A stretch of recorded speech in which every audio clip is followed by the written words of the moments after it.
마을서신은 공통된 특징을 갖고 있습니다. 모든 마을서신이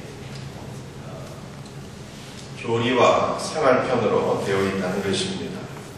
로마서도 이외에는 아니어서 1장부터 11장까지는 교리적인 말씀이고 12장 이하는 크리스찬의 삶을 교훈하고 있는 말씀입니다.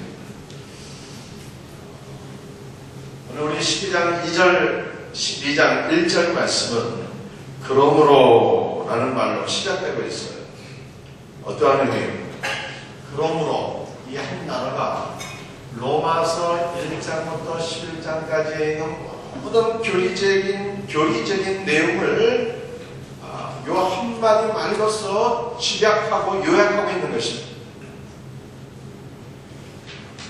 죄로 말미암아 죽을 수밖에 없는 주인이 아들을 아끼지 아니하시고 내어주신 하나님의 사랑으로 구원받았다는 것입니다. 하나님께서 예수 그리스도로 말미암아 이루어주신 구원의 은혜는 결코 취소될 수 없는 놀라운 은혜라고 하는 것입니다. 이 은혜로 구원의 은총을 받은 성도들이 이제 어떠한 삶을 살아야 될까? 이런 뜻입니다. 주님의 은혜로 구원받은 성도가 어떤 삶을 살아야 되겠습니까? 오늘 바울은 1절에서 너희 몸을 하나님이 기뻐하시는 거룩한 산 제물로 드리라 이렇게 말씀하고 있습니다. 여러분의 몸을 거룩한 산 제물로 드리라 라고 하는 것, 이것은 어찌 생각하게 되면 아주 무섭고 끔찍한 말입니다.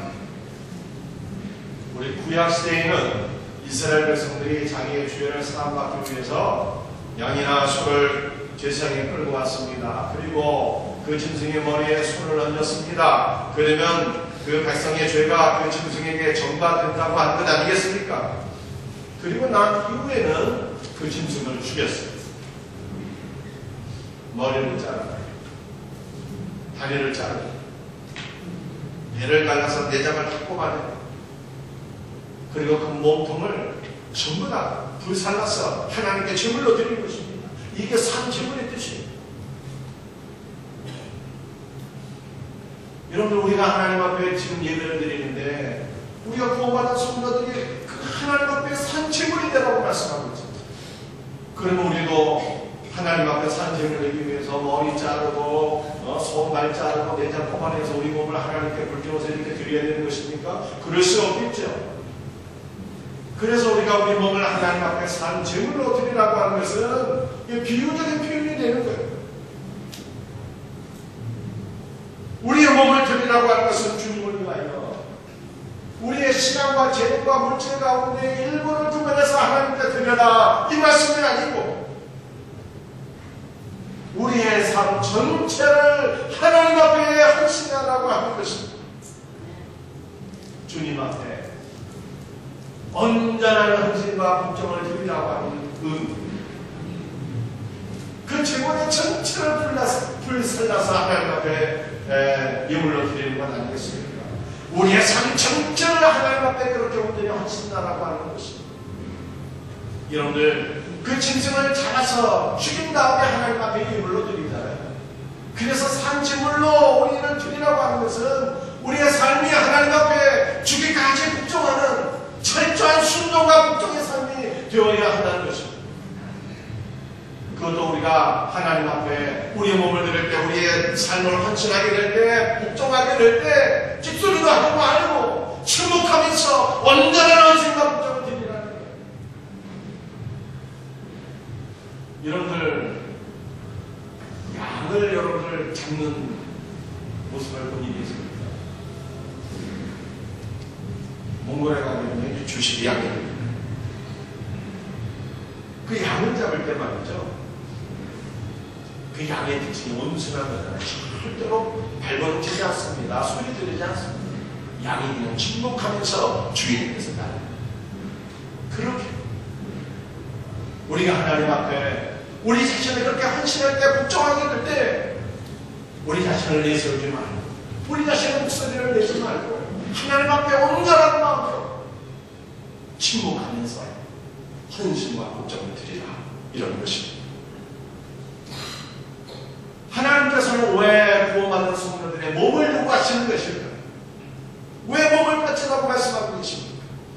것은 우리의 몸이 그리스도의 피로 구원을 받았기 때문입니다. 고린도전서 6장 19절 20절 말씀.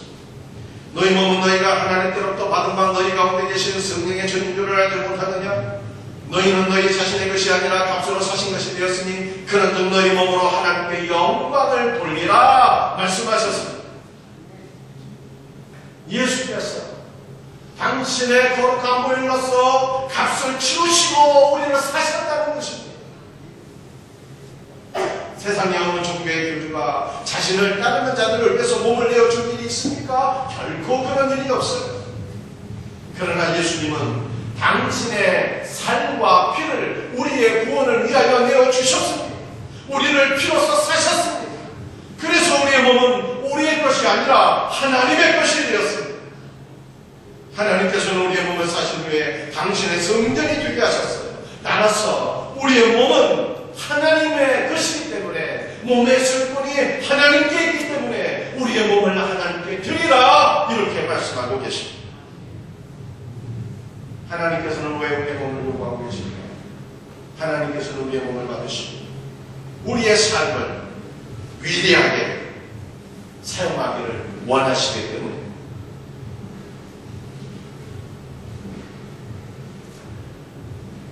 우리의 몸이 하나님의 것인데요, 하나님께 우리의 몸을 드리게 될 때 하나님께서는 우리의 몸을 통해서 영광을 받으시기를 기뻐하신다는 것입니다.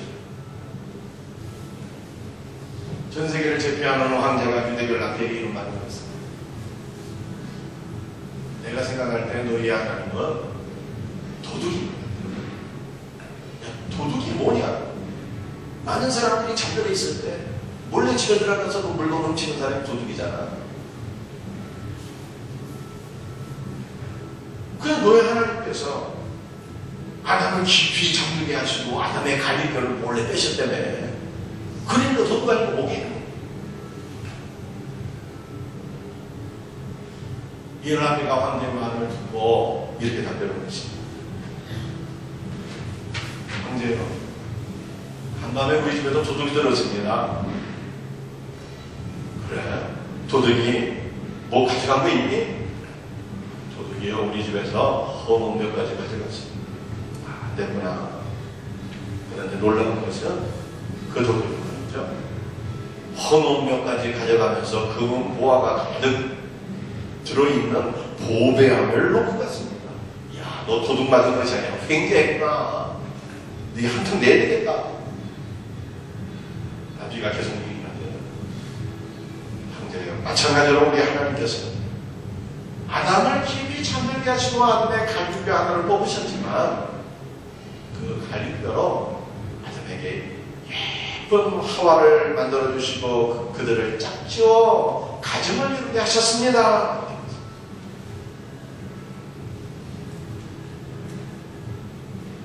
여러분, 이게 무슨 뜻이에요? 하나님은 말씀이죠. 우리의 인생을 축복하시고 우리에게 좋은 것 주시기를 기뻐하시는 분이지 결코 우리를 나쁘게 하시는 분이 아니라는 것입니다. 김 목사님, 저 학생회가 올라가기에 두렵던 7만 원 내지. 어떤 분은 이렇게 얘기를 해요. 교회를 다니다 보니까 예수님이 우리의 구원자고 예수를 믿으면 죄사함을 받고 영생을 받는 것은 알겠는데, 그래서 예수님을 믿어야겠는데, 아니, 하나님께서 너무 많은 것을 요구하는 건 아니겠습니까? 아니, 하나님께서 그냥 믿기만 하라고 말씀하시지 왜 우리의 몸을 잘라고 그렇게 엄청난 것을 요구하시는 것입니까? 왜 우리에게 온전한 헌신을 그렇게 요구하시는 것입니까? 직장 생활하기도 힘들고요. 집에 들어가면 마누라 눈치 보고 가서도 도와야 되고 이게 할 일이 얼마나 많이 있는데, 이게 주일도 성소에 해야 되죠. 성경 들고 해야 되죠. 기도도 해야 되죠. 봉사도 해야 되죠. 우리의 삶을 거기다가 모든 것을 헌신하라고 하면 이거 내가 너무 힘들게 되는 것 아닙니까? 이렇게 생각하고 질문하시는 분이 있다. 그런데 사랑하는 성도, 우리 하나님께서는요, 결코 우리를 힘들게 하거나 우리의 삶을 나쁘게 하시는 분이 아니라는 것을 믿으시기 바랍니다. 우리 예수님 뭐라고 말씀하셨습니까? 내가 온 것은 양으로 생명을 얻게 하고 더 풍성히 얻게 하려 함이라. 풍성한 생명을 주시는 분이십니다. 또 우리 주님께서 말씀하시기를 진리를 알지니 진리가 너희를 자유케 하리라 말씀하셨잖아요. 예수를 믿게 되면 구속을 받는 게 아닙니다. 힘들고 억눌리는 게 아니에요. 우리 주님께서 우리를 자유케 하시고 우리의 인생을 풍성하게 하신다는 거예요. 우리 성도들 가운데 혹시 말이죠, 주식 투자하시는 분이 있습니까? 어떤 분은 주식 투자를 자기가 직접 하기도 하시고요. 어떤 분은 이 전문가한테 맡기는 분도 있잖아요. 제가 생각할 때 직접 하시는 분들은 말씀이죠. 100명 가운데 한두 명 빼놓고는요, 다 실패하실 것 같아요. 그래서 주식을 투자하려면 전문가에게 맡게 되는 거 아닙니까? 예의자님을, 펀드 매니저. 여러분들 가운데 혹시 몸이 아픈 분이 있습니까? 스스로 자기 병을 다 진단할 수 있습니까? 내가 생각할 때 내 병은 아무래도 위험 같아요. 스스로 진단합니다. 그리고 약 처방합니다. 그렇게 하고 병이 고쳐지겠어요? 우리가 무엇인가 몸에 문제가 있으면 어디로 가야 돼요? 병원 가야 된다. 의사에게 내 몸을 맡겨야 되는데 의사의 진단을 받고 의사의 처방을 받아서 약을 먹는지 수술을 하든지 그렇게 하는 것 아니겠습니까? 그래 병이 치료가 되죠. 여러분들 가운데 우리 자녀들이 있습니다. 아이들을 교육시키려고 해요. 피아노 교육을 시키고 미술 교육을 시키고 영어 공부를 시키고. 그러나 내가 직접 하려면 일이 됩니까? 열받겠지요. 한계가 있잖아요. 그래서 좋은 피아노 선생님 구하고 미술 선생님 구하고 영어 선생님 구하고 해서 맡기게 될 때 선생님들이 아이들을 잘 가르치는 것 아니겠습니까? 그런데 우리 인생은 누구에게 맡겨야 될까요? 바로 우리를 사랑하시는 하나님, 우리를 창조하시고 구원하시고 나에게서 너무나도 잘 알고 계시고 나에게 은혜와 복을 주시는 기뻐하시는 그 하나님께 맡겨드리게 될 때 하나님께서 우리의 인생을 위대하게 하시고 우리의 인생을 통해서 영광을 받으실 것을 믿으시기를 바랍니다. 그래서 하나님께서는요, 우리의 몸을 하나님 앞에 거룩한 산채물로 드리라 이렇게 말씀하고 계십니다. 우리를 괴롭히기 위해서가 아니라 우리를 힘들게 하기 위해서가 아니라 저와 여러분을 사랑하시기 때문에 우리의 삶을 위대하게 만들어 주시기를 원하시기 때문에 너희 몸을 거룩한 산채물로 드리라 말씀하십니다. 재물은 재물인데 어떤 재물이야? 산재물이라든가 산재물. 살아있는 재물을 하나님 드립니다. 여러분들 이것은 무슨 뜻일까요? 상기가 가득하고 생명력이 가득한 우리의 몸을 하나님께 드리라는 거예요. 한 살이라도 젊을 때 우리는 우리의 삶을 하나님께 드릴 수 있어야 돼요. 저는 청년 시절에 하나님의 은혜를 받고 나서 제 10대 때 하나님 나의 삶을 하나님께 드리겠습니다. 하나님의 복을 위하여 하나님의 나라를 위하여 쓰임받기를 원합니다. 주님 나의 삶을 받아주옵소서 헌신하게 되겠습니다. 한 살이라도 젊을 때 하나님 앞에 헌신해요. 우리의 몸을 드려야 됩니다.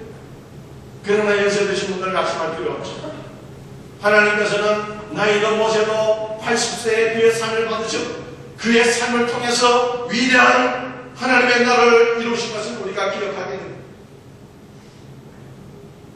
나이가 드신 분들도 그래서 생각할 필요가 없어요. 하나님 이제라도 내 삶을 하나님께 드리기를 원합니다. 하나님 나를 사용하여 주옵소서 기도합니다. 그런데 우리는 말이죠, 이미 여러 차례 하나님 앞에 우리의 그 몸을 드릴 것을 헌신한 그 경험들이 많이 있잖아요. 헌신 예배도 많이 있고, 과거 우리가 수련회 참석하면서 부흥회 참석하면서 하나님께서 우리에게 주신 은혜를 우리가 얼마나 크게 받았습니까? 그래서 나를 원하신 분이 감사합니다. 내 삶을 주님께 드리겠습니다. 우리가 고백한 일들이 있지 않습니까? 다음 주면 단기 성경 떠나게 되는데 우리 단기 성경 가면 은혜 많이 받게 되죠. 성경에 대한 비전을 갖게 됩니다. 성교사님들이 위대하게 보이게 됩니다. 하나님 나도 성교사가 되어서 복음을 전하기 원합니다. 꿈을 갖게 됩니다. 수험생들이잖아요. 수험생들. 대학 입시 문제를 위해서 기도할 것 아니겠습니까? 하나님 나에게 대학 입학의 복을 허락해 주세요. 내가 공부한 거 주님을 위해서 내가 사용하겠습니다. 헌신하게 되죠. 사업하시는 분들이 있습니다. 우리 직장 다니시는 분들도 실직하는 경우들이 많이 있다고 그러잖아요. 사업하시는 분들, 자영업자, 중소기업인들 얼마나 요즘 경기가 어렵습니까? 일감이 없고 자금 회전이 안 되고. 그래서 하나님 앞에 기도할 때가 있죠. 하나님 한 번만 살려주세요. 하나님이 이 위기를 극복할 수 있도록 나를 도와주세요. 그러면 내 손을 주님께 드리겠습니다. 이 사업장이 하나님의 사업장 되게 하겠습니다. 하나님을 위해서 내가 쓰임받기 위해서 원합니다. 헌신의 경험들이 많이 있습니다. 그런데 문제는요, 우리가 하나님 앞에 헌신한다고 하는 것, 우리의 몸을 거룩한 산채물로 드린다는 것, 그 의미를 정확히 알지 못하는 경우들이 많이 있다는 거예요. 옛날에는 헌신한다, 몸을 드린다는 것은 저처럼 목사가 되는 것으로 이렇게 생각을 했어요. 과거 한국 교회에 여러분들 부흥하게 될 때 얼마나 많은 데서 얼마나 많은 청년들이 자녀들을 하나님 앞에 헌신하면서 하나님 내 아들, 내 딸을 하나님께 바칩니다. 하나님의 사역자가 되기를 원합니다. 목사가 되고 사모가 되기를 원합니다. 하나님 앞에 얼마나 많이 기도하고 헌신을 했습니다. 여러분들 목사가 되는 것도요, 복음을 증거하는 사역자가 되는 것도요, 분명히 자신을 하나님 앞에 헌신하는 것입니다. 특별히 지금 우리 한국교회가 어려워지니까요, 목사로 헌신하겠다고 하는 사람들이 없어요. 우리 교단의 총신신학대학원에 한 해 지원자가 한 1000명 가량 되거든요. 그런데 문제는 그 지원자가 점점 뚝 떨어지고 있어요. 1년에 그 지원자가 100명씩 줄고 있어요. 이대로 가다가 앞으로 10년 후에는 총신신학대학원에 가겠다고 자원하는 학생들이 한 명도 없게 될 건지를 모르겠어요. 이렇게 한국교회가 어렵고 지원자가 없는 이러한 시대에 우리가 하나님을 기억하면서 하나님의 나라를 위해서 하나님 내 아들을 목회자로 하나님께 드리겠습니다. 이렇게 고백하는 성도가 있다면 정말 헌신이 될 수 있는 것입니다. 여러분의 가정에 그런 은혜가 있기를 주님의 이름으로 축복드립니다. 그런데 목사가 되는 것도 분명히 헌신이지만 목사가 되는 것만 헌신이 아니라는 거예요. 하나님은요, 부사를 요하신대요. 부사. 먹는 사과 부사가 아니에요. 동사, 명사, 부사할 때 그 부사만 있잖아요. 부사를 요하신대요. 하나님께는요, 명사도 중요하다는 거예요. 예를 들어서 여러분이나 여러분의 자녀들이 어떠한 직업을 갖느냐, 어떤 사람이 되느냐, 교사가 되고 정치인이 되고 사업가 되고 군인이 되고 목회자가 되고 선교사가 되고 어떤 사람이 되느냐도 하나님께는 중요합니다. 또 하나님의 동사도 중요하다고 합니다. 우리가 지금 무슨 일을 하고 있느냐가 중요한 거예요. 잠자고 있는지, 쉬고 있는지, 공부하고 있는지, 성경 읽고 기도하고 있는지, 봉사하고 있는지, 전도하고 있는지, 지금 무엇을 하고 있는지, 이게 하나님 앞에 중요한 일입니다. 그런데 우리 하나님께서는요, 무사를 중요하게 여기신다는 것 아니겠습니까? 이 무슨 뜻인가 하면 내가 지금 무엇을 하고 있느냐보다 how, 어떻게 하고 있느냐가 더 중요하다는 거예요. 어떻게. 예를 들어 설명드리면요, 어떤 사람은 봉사를 하는데 원망이 가득하고 불만이 가득한 마음으로 봉사하는 거예요. 그럼 하나님께서 그 봉사 안 받으신다는 것입니다. 또 어떤 분은 자기네 들합니다. 빚자들과 예배당 청소합니다. 그런데 주님을 사랑하는 마음으로 합니다. 성도를 사랑하고 교회를 공동체를 사랑하는 마음으로 그 청소를 하고 있는 거예요. 하나님께서는 이런 마음으로 봉사한 그 영혼을 기쁘게 받으신다는 거예요. 이것이 자신의 몸을 거룩한 산제물로 하나님께 드리는 것이 된다는 것입니다.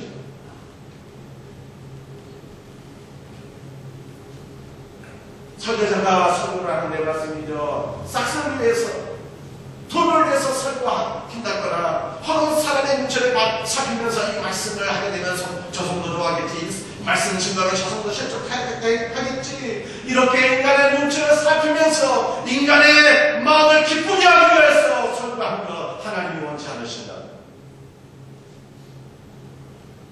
오직 주님 앞에 하나님을 기쁘시게 하는 마음으로 하나님의 말씀을 증거할 때 하나님께서 이것을 받으신다는 것입니다. 어떤 마음으로 하느냐가 중요해요. 주방에서 설거지하는 것도 주님 사랑하는 마음으로, 성도를 사랑하고 교회 공동체를 사랑하는 마음으로 주방에서 설거지한다면 인간의 보기에는 마찬가지 것일지라도 하나님께서 이런 봉사, 이런 상을 받으신다는 것입니다. 이것이 거룩한 제사라는 거예요.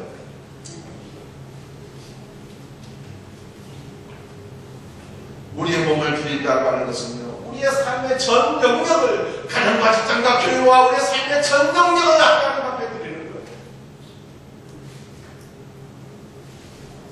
어떤 일을 하느냐가 중요한 것이 아니에요. 어떤 일을 하느냐도 중요하다. 가정과 직장과 사업장과 교회에서 내가 어떤 마음으로 일을 하느냐가 더 중요하다는 것입니다. 주님을 사랑하는 마음, 주님을 영광을 위해서 아이를 키우는 것입니다.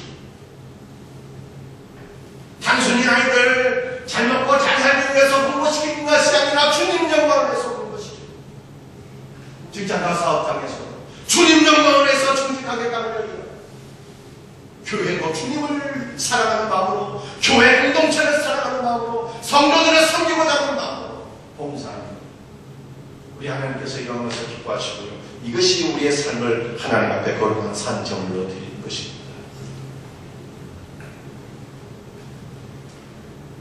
1절에서 바울은 우리의 몸을 하나님께서 기뻐하시는 거룩한 산제물로 드리라 이렇게 말씀하고 있는데, 이 동일한 말씀을 2절에서 이렇게 표현하고 있는, 1절과 2절의 말씀은 같은 말씀입니다.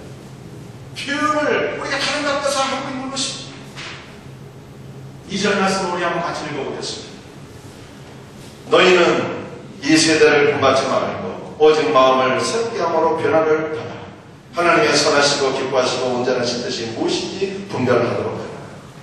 2절 상반부를 보니까 너희는 이 세대를 본받지 말라 이렇게 말씀하고 있죠. 이게 무슨 뜻입니까? 이 시대의 정신, 가치관, 질서를 따라서 살지 말라는 것입니다. 이 세대를 본받지 말라는 것은 반대, 이 세대의 반대는 뭐야? 저 세대잖아요. 이 세상의 반대는 저 세상이거든요. 하나님의 나라, 하나님의 나라의 가치관을 따라서, 하나님 나라의 정신을 따라서, 하나님 나라의 질서를 따라서 그렇게 하나님의 백성답게 살라는 것입니다. 여러분들, 이 세상의 가치관은 무엇입니까? 이 세상의 정신은 무엇입니까? 육신의 정력과 안목의 정력과 이생의 자랑을 따라 사는 것입니다. 육체의 쾌락과 입신양명과 부귀영화를 추구하며 사는 것입니다. 반면에 하나님 나라의 스피릿은 무엇입니까? 공의와 사랑입니다. 하나님의 말씀을 사랑하고 그분과 교제하는 것을 기뻐하고 말씀에 순종하는 것을 최고의 가치로 여기는 것이 하나님 나라의 스피릿입니다.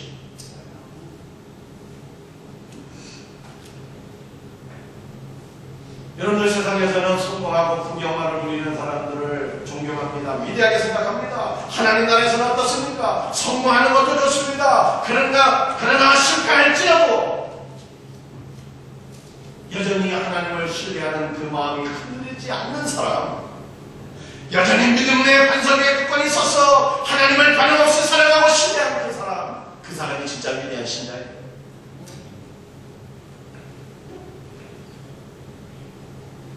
여러분들, 세상의 스피릿은 무엇입니까? 외모지상주의잖아요. 외모지상주의. 입시가 끝나면 아이들이 말씀이죠. 벌써 외모를 중시 여기고 심한 경우에는 막 성형수술도 가고 막 그러는 거 알겠어요. 어떤 가정에서 아들이 아버지에게 질문을 하나 했습니다. 아빠는 예쁜 여자가 좋아, 착한 여자가 좋아? 그러니까 아빠가 뭐라고 답변했을까요? 예쁜 여자가 착한 여자 아니겠니?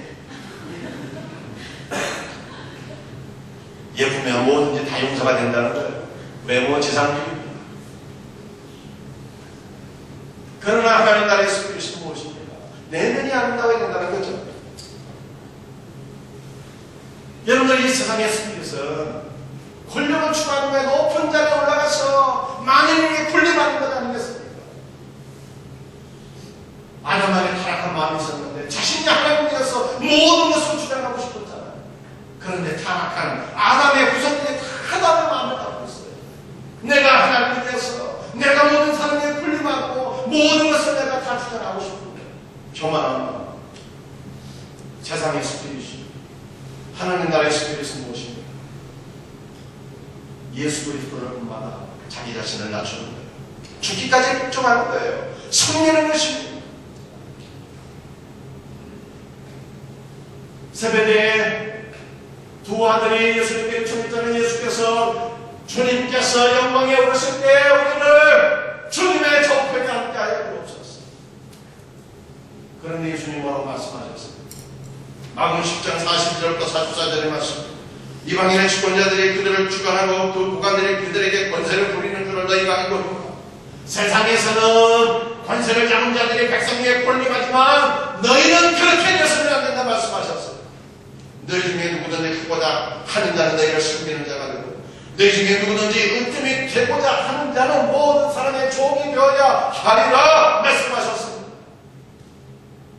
하나님 나라에서 크고자 하는 자, 지도자가 되고자 하는 자는 다 종이 되고 자신을 낮추고 섬기는 자가 되어야 된다 교훈하십니다. 우리 지난주에 우리 성령샘에서 임직자 선출이 있었습니다. 안수수가 4번, 신우 권사님 5번 그렇게 선출되셨어요. 우리 기존의 임직자들, 또 새롭게 선출되신 우리 임직자들, 우리가 어떠한 스피릿을 갖고 살아야 되는 것입니다. 세상의 권력을 잡은 자들처럼 높은 자리에 올라가서 많은 사람들을 위해 군림하고 관세를 부리는 그런 사람이 될 것입니다. 아니면 우리 예수님께서 말씀하신 대로 너희는 그렇게 되지 말라고 말씀하셨는데 종의 심정을 갖고 나는 데에 들어가서 겸손한 마음으로 우리가 섬기는 삶을 살아야 되는 것입니다. 우리가 이 문제가 확립이 되어야 되는 거예요. 이 문제가 확립되지 않으면 교회가 타락하게 되고 교회가 무질서가 빠지게 되고 하나님 앞에 쓰임받지도 못해요. 그런데 많은 교회에서 많은 임직자들이 많은 성도들이요 다 세상의 스피릿을 갖고 장로가 되고 안수사가 되고 권사가 되면은요 관세를 부리는 줄 알고 있잖아요. 그러나 우리 주님께서 말씀하십니다. 너희는 그렇게 되어서는 안 된다. 모든 사람의 종이 되어라 말씀하십니다. 제가 설교 시간에 간혹 우리 중세 수도사들의 얘기를 해드리는데요. 우리 중세 수도사 가운데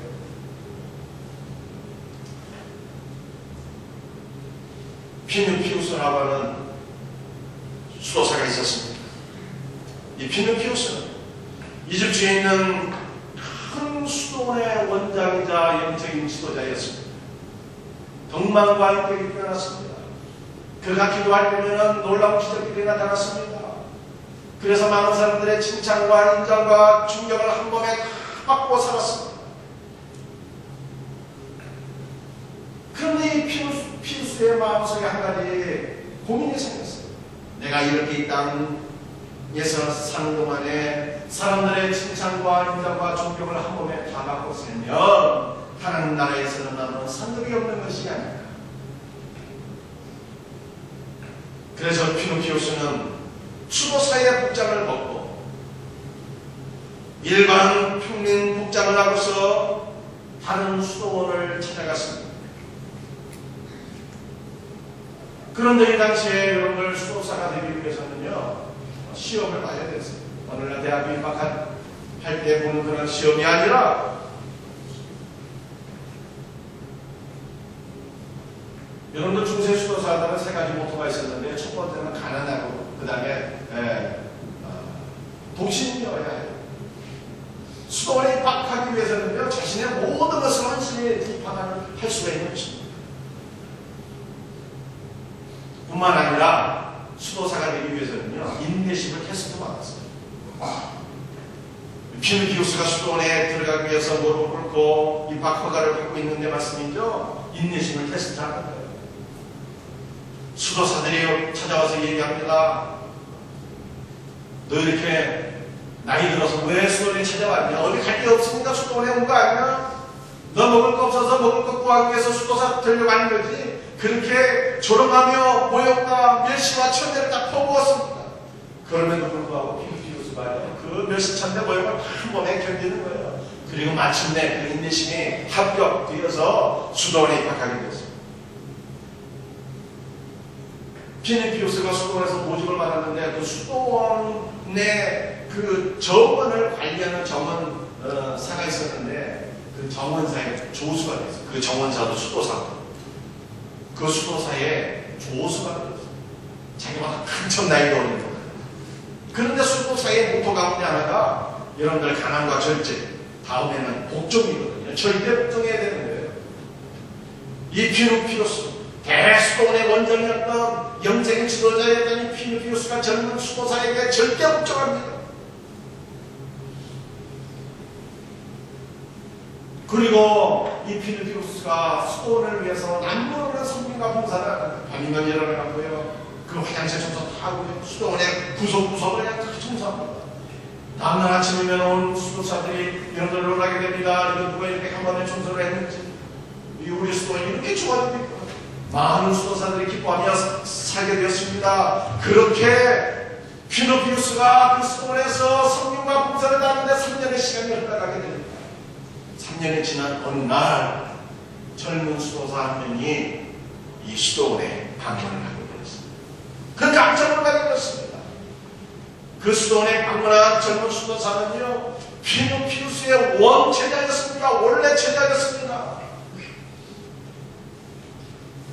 이 수도사가 수도원을 방문해서 보니까 어디선가 본 듯한 낯익은 얼굴이 있는데 가만히 주목하여 보니까 자기의 스승이요, 자기의 영적 아버지인 피누피우스였어요.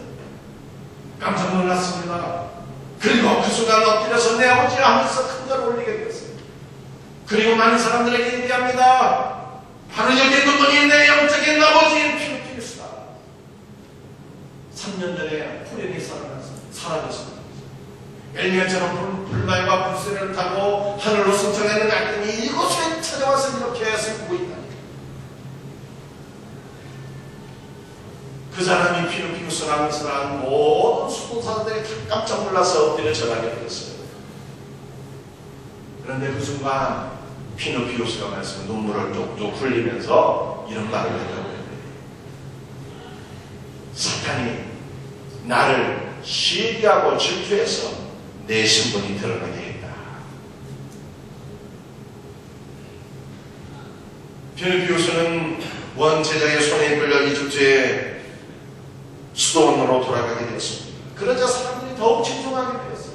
그 위대한 피누피우스가 겸손하기까지 했으니 사람들이 더 존경하고 더 박수하고 더 사랑하게 됩니다. 피누피우스는 사람들의 칭송을 견디다 못하고 나중에는 아무도 찾을 수 없는 팔레스타인의 한 수도원으로 들어가서 거기서 초보 수도사로서 채소밭을 가꾸며 그 수도원을 겸손한 마음으로 섬겼다라고 합니다. 여러분, 이런 피누피우스의 삶은요, 마치 대기업의 회장이 중소기업의 말단 직원이 되는 것과 똑같은 겁니다.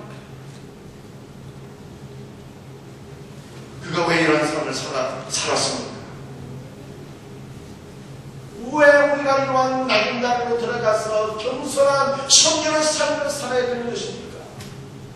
그건 우리 주님께서 너희는 이 시대를 본받지 말라고 말씀하셨기 때문에 이 시대의 가치관을 따라서 정신을 따라서 살지 말라고 말씀하셨기 때문에 다른 나라의 시대에서 누구든지 크고자 하는 자는 낮아지고 종이 되고 섬기는 것이라고 말씀하셨기 때문에 하나님 나라에서 진정 큰 자가 되기 위해서 우리 하나님께 진정 인정받는 성도가 되기 위해서 그렇게 낮아지고 섬기고 봉사하는 종이 되어야 한다는 것입니다. 이것이야말로 하나님 앞에 우리가 우리의 몸을 거룩한 산제물로 드리는 삶이라는 거예요. 사랑하는 것은 말씀을 마치겠습니다. 우리가 어떤 삶에 대해서 어떤 일을 하느냐도 중요해요. 그러나 더 중요한 것은요, 우리가 어떤 마음으로 사느냐 하는 것이 중요해요. 주님을 사랑하는 마음으로 성도를 섬기고자 하는 마음으로 하나는 일들이 여러분 하나님께서 받으실 만한 거룩한 산제사예요. 누구든지 높아지고자 하는 자는 더 낮아지고 더 섬기는 종이 되어야 중요한 것이 우리의 몸을 하나님께 거룩한 산채물로 드리는 것입니다. 이와 같은 은혜가 저와 여러분들에게 있기를 예수 그리스도의 이름으로 축복드립니다. 다 같이 일어나셔서 찬송하시겠습니다. 찬송가 210번.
진실하게 거룩하게 살게 하소서.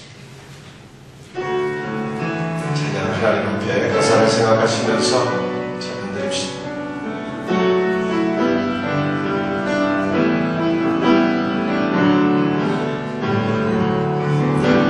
진실하게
주신 말씀 붙잡고 기도드리기로 합니다. 하나님께서 뭔가 아쉬워서가 아니라 우리의 삶을 복되게 하기 위해서, 위대하기 위해서 우리의 몸을 유구하십니다. 여러분, 우리의 몸의 설권이 우리에게 있지 않습니다. 주님께 있는 것이죠. 우리 예수님께서 피로써 값을 치르시고 우리의 몸을 사셨다고 말씀하고 있잖아요. 주님께서 우리의 몸을 받기를 원하십니다. 우리의 삶의 전 영역이 하나님께 드려져야 한다고 성경은 말씀하고 있습니다. 주님께 드리시겠습니다. 사랑하는 성도들, 우리가 가정과 직장과 사업장과 주의 몸을 위해서 어떤 일을 하는 것도 중요하죠. 어떤 마음으로 하느냐가 더 중요하다. 낮은 자리에 들어가서 낮은 마음으로, 겸손한 마음으로, 주님을 사랑하는 마음으로, 교회 공동체를 사랑하는 마음으로, 주님의 영광을 위하여 봉사하는 것이 우리의 몸을 주님께 드리는 거룩한 산 제사예요. 하나님, 내가 이렇게 살기를 원합니다. 하나님, 내 삶을 받아주세요. 주신 말씀 붙잡고 기도할 수 있는 이 시간 될 수 있기를 원합니다. 우리 이러한 기도의 제목으로 우리 다같이 주여 한번 외치고 기도드립시다. 주여, 주님 도와주옵소서. 주님 역사하여 주옵소서. 아버지, 목숨기를 감사드립니다. 아버지, 사야 목기를 감사드립니다. 아버지의 말씀을 믿습니다. 주님께서 값을 치르시고 우리를 사셨다고 말씀하셨사오니 우리의 몸을 주님 앞에 드리기를 원합니다. 우리 인생이 하나님 앞에 쓰임받기를 원합니다. 하나님의 영광을 저기자게 쓰임받게 하여 주시옵소서. 아버지, 우리가 우리의 삶의 전통에게 살아가는 땅과 사업장과 주님의 모든 것을 우리의 아버지 하나님 삶을 주님 앞에 드리기를 원합니다.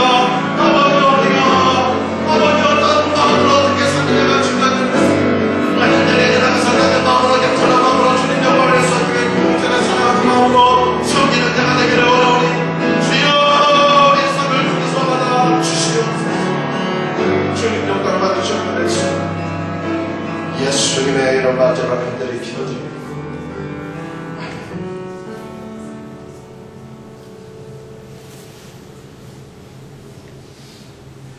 하나님 아버지, 감사와 찬송과 영광 주님 앞에 돌려드립니다. 주님께서 거룩한 보혈로서 값을 치르시고 우리를 사셔서 주님의 것이 되게 하셨사오니 우리의 몸의 소유권이 주님께 있는 줄 믿습니다. 주님께서 우리를 괴롭게 하기 위해서가 아니라 우리의 인생을 복되게 하기 위해서, 우리의 인생을 사용해서 하나님 앞에 영광을 돌리게 하기 위해서 우리의 몸을 바치라 말씀하시는 줄 믿습니다. 우리의 몸을 주님 앞에 드리기를 원합니다. 우리의 삶의 전 영역을 하나님 앞에 드리기를 원합니다. 우리가 주님의 몸된 교회와 가정과 직장과 사업장에서 심히 낮은 데에 들어가서 심히 낮은 마음으로, 겸손한 마음으로 주님 영광을 위하여 주님 사랑하는 마음으로 봉사하고 일하고 섬기기를 원합니다. 이것이 우리의 몸을 거룩한 산제물로 주님께 드리는 것인 줄 믿사오니 주님 홀로 영광 받아 주옵소서. 부족한 영과 우리 모든 임직자들, 새롭게 선출된 우리 모든 임직자들, 우리 모든 성도들이 이와 같은 마음을 갖고 주님 몸된 게 섬기게 하여 주시옵소서. 아버지 하나님, 오늘도 아버지 앞에 나와서 예배를 드리면서 귀한 영을 봉헌하오니 주님 영광 받으시옵기를 소원합니다. 열의 하나를 구별하여 주님 앞에 드립니다. 주님 말씀하신 것 같이 저들의 삶을 기름지게 하시고 하나님께서 허락하신 천국 창고에 하나님의 은혜와 축복이 쌓이게 하여 주옵소서. 모든 질병과 사건과 생각 가운데 저들의 삶을 지켜주시고 보호해 주시고 저들의 자녀 손들과 가정과 직장과 사업장이 복을 받아 세계의 열방 가운데 뛰어나서 하나님의 나라 하나님 영광을 위해서 쓰임받게 하여 주옵소서. 감사드리는 자들에게 감사의 조건이 넘쳐나게 하시고 청교와 구제의 힘을 지령의 장각의 주의 복음의 말씀이 증거되어 많은 영혼들 예수 믿고 구원받게 하시고 주정공문과 세리언식과 월드비전과 장학사업과 헌당을 위하여 드려지는 모든 예물들 하나님 나라 하나님 영광을 위하여 아름답게 귀하게 쓰임받게 하여 주옵소서.